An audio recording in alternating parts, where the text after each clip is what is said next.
मैया सम्मान योजना को लेकर चर्चाएं खूब रही। मैया सम्मान योजना के लिए राजधानी रांची या रांची जिले के लिए दूसरी किस्त जारी कर दी गई है। अब कई जो प्रखंड हैं, रांची जिले के अंतर्गत जो प्रखंड हैं, जिन महिलाओं को पैसे नहीं मिले थे उन्हें पैसे मिलेंगे। वहीं दूसरी तरफ आजसू का जब बलिदान दिवस समारोह आयोजित किया गया तो उस मौके पर आजसू की तरफ से कहा गया है कि राज्य सरकार की तरफ से मैया सम्मान के नाम पर महिलाओं को छला गया और छल कर वोट लिया गया और अब पैसे भी नहीं दिए जा रहे हैं। इस मामले को अदालत तक ले जाने की बात कही गई है। हमारे साथ हमारी संवाददाता करिश्मा है। करिश्मा, देखिए, कई जिलों में पैसों का आवंटन बाकी था। रांची में भी कई प्रखंडों में पैसे नहीं मिले थे, अब वो पैसे जारी कर दिए गए हैं। लेकिन वहीं दूसरी तरफ चाहे आजसू हो या बीजेपी हो, वो मैया सम्मान को लेकर हमले का कोई मौका नहीं छोड़ रहे। जी उदय, मैया सम्मान योजना को लेकर शुरुआती दौर से ही आपने देखा होगा कि इसको लेकर राज्य की सियासी सरगर्मी तेज हो गई थी। बीजेपी लगातार सवाल उठा रही थी कि आखिर सरकार के पास इतने फंड कहां से आएंगे, लेकिन सरकार की ओर से दावे किए जा रहे थे कि महिलाओं के हित में सरकार ने जो योजना लाया है उस योजना को सरकार आगे तक लेकर जाएगी और महिलाओं को फायदा देगी। लेकिन अब देखिए, आजसू भी इसको लेकर कहीं ना कहीं अब मुखर हो गई है।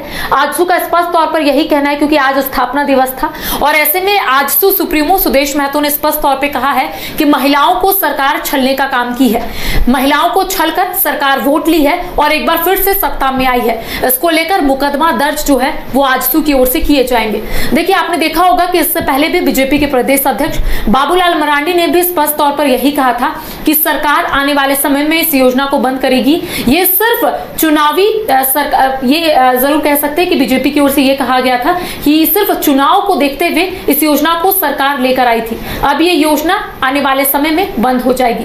लेकिन अब देखिए, ये कहा जा रहा है क्योंकि कई ऐसे जिले हैं जहां पर राशि जो है आवंटित कर दी गई थी और बताया जा रहा था कि बहुत जल्द महिलाओं के अकाउंट में सरकार पैसे भेजेगी।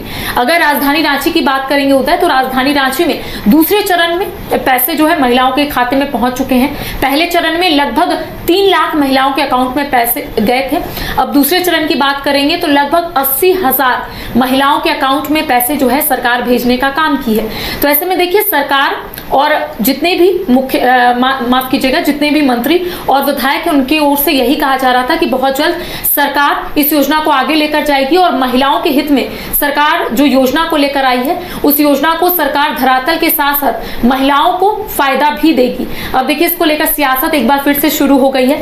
सवाल ये उठ रहे हैं क्योंकि सरकार का कहना है कि सरकार ने जो वादा महिलाओं से किया था उस वादा को सरकार पूरा करेगी और हर एक महिलाओं के अकाउंट में सरकार 2500 समान राशि के तौर पर हर महीने देगी। हाल ही के दिनों में आपने देखा होगा कि रांची उपायुक्त मंजुनाथ भजंत्री ने भी अपील की थी कि जिन महिलाओं ने आधार सीडिंग की प्रक्रिया पूरी नहीं की है वो महिलाएं जल्द आधार सीडिंग की प्रक्रिया पूरी कर ले ताकि इस योजना का लाभ उन्हें मिलेगा। अब देखिए, इसको लेकर बीजेपी हो या फिर आजसू लगातार सवाल उठा रही है। अब आजसू ने यह कहा है कि मुकदमा दर्ज करेगा आजसू, और इसके साथ ही कह सकते हैं कि आजसू सुप्रीमो सुदेश महतो ने स्पष्ट तौर पर सरकार पर निशाना साधा है और उनका कहना है कि यहां पर सिर्फ महिलाओं को छलने का काम सरकार ने किया है। और वोट मिल गए, सत्ता में आ गई हेमंत सोरेन की सरकार। अब सरकार भूल गई है कि आखिर महिलाओं को किस तरीके से फायदे देने हैं। करिश्मा, देखिए, मैया सम्मान योजना में कई दिलचस्प गड़बड़ियों का भी खुलासा हो रहा है। पलामू से एक मामला सामने आया है। पीडीएस डीलर हैं केदार गुप्ता, उनके बेटे का नाम है सौरभ कुमार। उन्होंने अपना नाम सौरभ कुमारी कर दिया और मैया सम्मान के लिए आवेदन कर दिया। अब जब बैंक में बार बार पैसे आ रहे थे, बैंक मैनेजर फोन कर रहे थे, लेकिन अकाउंट सौरभ कुमार के नाम से था, लेकिन मैया सम्मान वाली सूची में नाम सौरभ कुमारी लिखा हुआ था और पैसे आ रहे थे। अब देखिए, सरकार की तरफ से, बैंक की तरफ से कहा गया है कि उन पैसों की रिकवरी की जाएगी और इसके लिए बैंक अकाउंट सीज कर दिया गया है। तो देखिए, इस तरह के भी काफी सारे मामले आ रहे हैं। उधर देखिए, ये मामला पहला नहीं है, सिर्फ पलामू नहीं बल्कि और भी कई जिले हैं जहां से इस तरीके के मामले जो है सामने आ रहे हैं। कई ऐसे पुरुष हैं जो महिला बनकर इस योजना का लाभ उठा रहे हैं और कई मर्तबा आपने देखा होगा कि इनके खिलाफ मुकदमा भी दर्ज किया गया। और ये भी सरकार की ओर से कहा जा रहा है कि जिन लोगों ने फर्जी तरीके से मैया सम्मान योजना का लाभ उठाया है उन लोगों के अकाउंट से जिस तरीके से पैसे गए हैं उस तरीके से पैसे वापस लिए जाएंगे, यानी कि सरकार की ओर से ये कहा गया है। देखिए, कई जगहों से फर्जीवाड़ा की खबरें जरूर सामने आ रही थी। आपने देखा होगा कि हाल ही के दिनों में झारखंड के पूर्व मुख्यमंत्री चंपई सोरेन ने भी स्पष्ट तौर पर यही कहा था कि उनके क्षेत्र में भी कुछ इसी तरीके से मामला सामने आया था। एक गांव जिसमें एक अल्पसंख्यक परिवार, लेकिन कई ऐसे लोग हैं जो पैसे उठा रहे थे। इसको लेकर खुद सवाल जो है चंपई सोरेन ने उठाया था। देखिए, पलामू हो या फिर अन्य जिले हो, वहां से इसी तरीके का मामला जो है वो प्रकाश में आ रहा है। आपने सही कहा कि पलामू से सौरभ कुमार जो एक पुरुष है, लेकिन उनका जो सूची में नाम है उसमें सौरभ कुमारी है, और सौरभ कुमारी के नाम से वो हर महीने पैसे उठा रहे थे।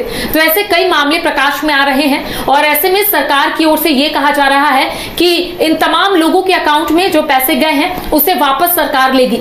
इसके साथ ही देखिए, एक टर्म एंड कंडीशन भी रखा गया था उदय से पहले कि जो महिला सरकारी नौकरी में है या फिर उनके घर में कोई टैक्स पे करता है या उनके घर में 4 चक्का वाहन है, ऐसे महिलाओं के अकाउंट में सरकार पैसे नहीं भेजेगी। लेकिन इसके बावजूद भी कई ऐसी महिलाएं हैं जो पैसे उठा रही थी, कई ऐसे पुरुष हैं जो महिला बनकर पैसे उठा रहे थे। तो इसमें कहा जा रहा है कि सरकार की ओर से आने वाले समय में एक एक्शन लिया जाएगा और इन तमाम लोगों के ऊपर मुकदमा भी दर्ज किया जा सकता है।